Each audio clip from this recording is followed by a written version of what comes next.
Olá pessoal, estamos de volta com Matemática, Teoria e Prática e nosso assunto é razões trigonométricas no triângulo retângulo. Sou o professor Jorge Souza e vamos à frente, pessoal. Triângulo retângulo. Triângulo retângulo é todo aquele que possui um ângulo reto, ou seja, de 90 graus. Aí está a representação geométrica de um triângulo retângulo, pessoal.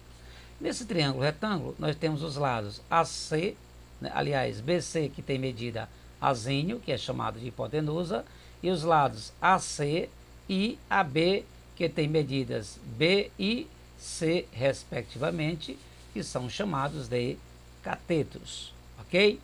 Bom, nesse triângulo, pessoal, a medida do ângulo B mais o ângulo C é igual a 90 graus, o que significa dizer que esses ângulos são complementares. E o que são ângulos complementares? São dois ângulos que somam 90 graus. Bom, ainda nesse triângulo é válido a relação, certo, do Teorema de Pitágoras, que é bastante conhecida, pessoal. E essa relação, ela nos diz que o quadrado da hipotenusa é igual à soma dos quadrados dos catetos. E Pitágoras está logo aí, pessoal. Ok? Vamos à frente. Razões trigonométricas, pessoal. As razões trigonométricas que nós vamos analisar agora são as razões relacionadas ao triângulo retângulo. Bom, nós já vimos que nesse triângulo retângulo o Azinho é chamado de hipotenusa, o Bzinho e o Czinho são chamados de cateto. Em relação ao ângulo B, que é esse que está destacado aqui em verde, pessoal, nós temos dois tipos de cateto. O cateto oposto e o cateto adjacente. O oposto é o que fica de frente para o ângulo. Logo, o cateto que está de frente para o ângulo, pessoal, é o Bzinho. O B está de frente para o ângulo. E o outro é o cateto adjacente. Adjacente, pessoal, é porque está próximo. Adjacente quer dizer próximo. Então, quem está próximo ao ângulo é o Czinho, certo? Logo, ele é o cateto adjacente. Então, o B está de frente para o ângulo, cateto oposto. O C está próximo do ângulo, então é o cateto adjacente. Logo, pessoal, a gente tem as seguintes relações, certo? Ou melhor, razões trigonométricas em relação ao ângulo B, certo? Primeira que a gente vai falar aí é seno do ângulo B. E o que é seno? É a razão entre o cateto oposto e a hipotenusa. O cateto oposto, pessoal, é Bzinho, a hipotenusa é A, então fica B sobre A. Cateto oposto, que a gente abrevia por CO, hipotenusa por H e P. Vamos agora ao seno do ângulo, aliás, ao cosseno do ângulo B. Cosseno é a razão entre o cateto adjacente e a hipotenusa. O adjacente ao ângulo B, pessoal, que é o que está próximo do B, é o Czinho, a hipotenusa A, então fica C sobre Azinho, certo? E cateto adjacente nós abreviamos por CA, e hipotenusa por H e P. E nós temos ainda a tangente do ângulo B, pessoal, que por definição a tangente vai ser a razão entre cateto oposto e cateto adjacente. Cateto oposto, Bzinho, cateto adjacente, Czinho, então fica Bzinho sobre Czinho. E um detalhe, pessoal, tangente, como é cateto oposto sobre cateto adjacente, nós abreviamos por CO sobre CA, ou seja, Coca. A tangente vai representar a Coca-Cola, pessoal. É só você lembrar de Coca. Tangente é Coca, ok? Vamos à frente, pessoal. A observaçãozinha aí, uma observação é que no triângulo retângulo, pessoal, os ângulos agudos B e C são complementares. Esses ângulos aqui, ó, B e C, são complementares. E o que são ângulos complementares? Nós já falamos que ângulos complementares são dois ângulos que somam 90 graus.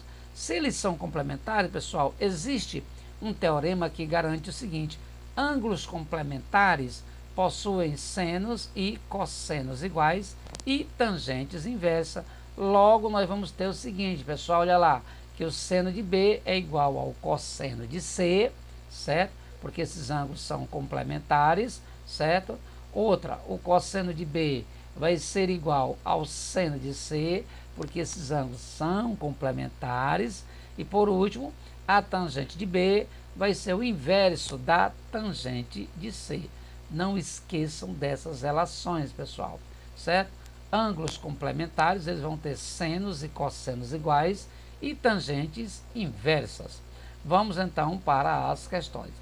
Primeira questão diz assim: no triângulo retângulo a seguir, calcular seno de B, cosseno de B e tangente de B. Então vamos à resolução. Observe, pessoal, que para a gente calcular o seno e o cosseno, a gente precisa saber da hipotenusa. Então vamos calcular a hipotenusa chamando a hipotenusa de x.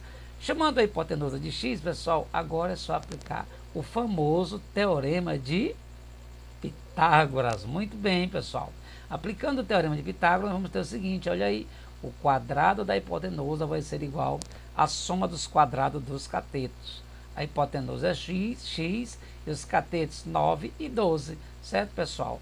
Fazendo as continhas, nós vamos ter que x ao quadrado é igual a 81 mais 144, e x vai ser igual à raiz quadrada de 225, que é a soma de 81 com 144. Como 225 tem raiz exata, pessoal, então o resultado vai ser 15. Daí o valor do x é 15. Assim, vamos calcular o seno de B, o que é seno? Cateto oposto sobre hipotenusa. O cateto oposto é 9 e a hipotenusa é 15, que nós já calculamos. Então fica 9 sobre 15, o resultado vai ficar 3 sobre 5. E você deve estar se perguntando, professor, por que 3 sobre 5 no final? Porque a gente simplifica 9 com 15. Simplificando 9 com 15 fica 3 sobre 5. Vamos agora ao cosseno de B. Cateto adjacente sobre hipotenusa, então vai ficar 12 sobre 15. Cateto adjacente é o que está próximo do ângulo, não esqueça. Oposto, o que fica de frente, adjacente, o que fica próximo do ângulo. Então vai ficar 12 sobre 15, que simplificando fica 4 sobre 5. E tangente, que é a Coca-Cola, pessoal, não esqueça, tangente a Coca é o cateto oposto sobre adjacente. Então 9 sobre 12. Que simplificando fica 3 sobre 4.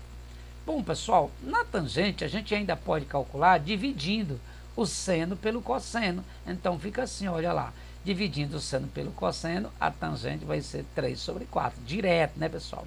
Vamos só analisar. Então, observe, aqui o seno é 3 sobre 5, o cosseno 4 sobre 5. Corta 5 com 5, o que sobra é 3 sobre 4. Logo, a tangente pode ser calculada, pessoal, dividindo o seno pelo cosseno. Não esqueçam dessa relação.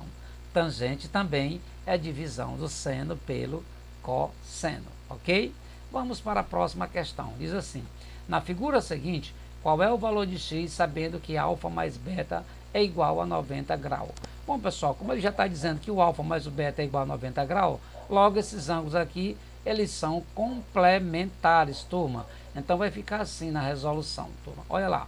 No triângulo ABC, que é o maior, nós temos aqui o cateto oposto ao ângulo alfa e o cateto adjacente ao ângulo alfa. Então é só aplicar tangente, pessoal. Tangente, o que é? Coca. Então, cateto oposto ao ângulo alfa, 6. O adjacente, 8. Então fica 6 sobre 8. Mas nós já sabemos, pessoal, certo, que esses dois ângulos aqui são complementares. O alfa mais beta é igual a 90. Como alfa mais beta é igual a 90, eles são complementares. E aí nós temos aquela observaçãozinha que diz o seguinte, que ângulos complementares possuem tangentes inversa. Logo, a tangente de alfa é o inverso da tangente de beta. Agora é só a gente calcular a tangente de beta, pessoal. Que triângulo? Vamos lá, no triângulo ABD, onde está o ângulozinho beta, no verde. A tangente de beta vai ser o seguinte, olha lá, cateto oposto ao beta, 6, e cateto adjacente, x. Então, a tangente de beta vai ser cateto oposto sobre cateto adjacente e vai ficar 6 sobre x, ok, turma? Bom, mas como a tangente de beta, aliás, de alfa, é o inverso da tangente de beta e vice-versa, a tangente de beta é o inverso da tangente de alfa, logo nós vamos ter o seguinte, olha, tangente de alfa é igual ao inverso da tangente de beta. A tangente de alfa está aqui, ó, 6 sobre 8. A tangente de beta está 6 sobre x. O inverso de 6 sobre x é x sobre 6. Logo, a gente vai ter a proporção aí, pessoal. Olha, 6 sobre 8 igual a x sobre 6, que aqui é o inverso da tangente de beta. Aí, multiplicando cruzado, vamos ter 8x igual a 36, que simplificando, pessoal, nós vamos ter x igual a 9 sobre 2. E isso está na alternativa A, pessoal. A de aluno, certo? Esforçado, de aluno estudioso, pessoal. Ok? Muito bem. A de aprovado. Ok, turma? Vamos para a próxima. Próxima questão diz assim: dois níveis de uma praça estão ligados por uma rampa de 3,25 metros de comprimento e alfa grau de inclinação, conforme a figura. Devem-se construir sobre a rampa 5 degraus de mesma altura. Se o seno de alfa é igual a 5 sobre 3, então a altura em metros de cada degrau será. Bom, pessoal, ele já deu aqui o seno de alfa, deu o comprimento da rampa, certo? E ele quer saber a altura de cada degrau. Então vamos à resolução, pessoal. Trazendo a figura para cá, aqui nós temos a figura, onde ele já deu o comprimento da rampa, né, a inclinação alfa, e ele quer saber o comprimento de cada degrau, pessoal. Vamos chamar cada degrauzinho de x. Se aqui é x, o outro será x, a altura de cada degrau, ok? Bom, ora, pessoal, se aqui é x, aqui também vai ser x, e todas as alturas dos degraus vão ser igual a x, então, certo? A distância, certo, do topo da rampa até a base da rampa vai ser 5x. Ora, pessoal, então nós temos nesse triângulo aqui, ó, o cateto oposto ao ângulo alfa, que nós queremos saber, e a hipotenusa, que é um triângulo, ó, certo? Então, esse comprimento da rampa vai representar a hipotenusa, e essa altura vai representar o cateto oposto em relação ao ângulo alfa. Então, é só a gente aplicar a definição de seno, né? Cateto oposto, hipotenusa. Então, isso é o seno, pessoal. Então, o seno de alfa vai ser 5x, aliás, 5 sobre 13, que o problema já deu, mas na figura vai ser 5x sobre, né, 3,25, pessoal, que é o cateto oposto sobre a hipotenusa, ok? Bom, pessoal, como o seno de alfa é 5 sobre 13 e o seno de alfa também é 5x sobre 3,5, então a gente pode igualar essas duas razões. Igualando essas duas razões, nós vamos ter, certo, essa proporção. Que simplificando aí, cortando 5 com 5, pessoal, nós vamos ter essa outra igualdade. 1 sobre 13 igual a x sobre 3,25. Multiplicando cruzado aí, pessoal, 13x é igual a 3,25. Agora aí, simplificando, né, ou dividindo 3,25 por 13, nós vamos obter como resultado 0,25, pessoal. E isso vai estar na alternativa B de bola, B de bom aluno, pessoal. Então, pessoal, eu quero agradecer a todos, bons estudos, pessoal, e até a próxima aula. Valeu, pessoal!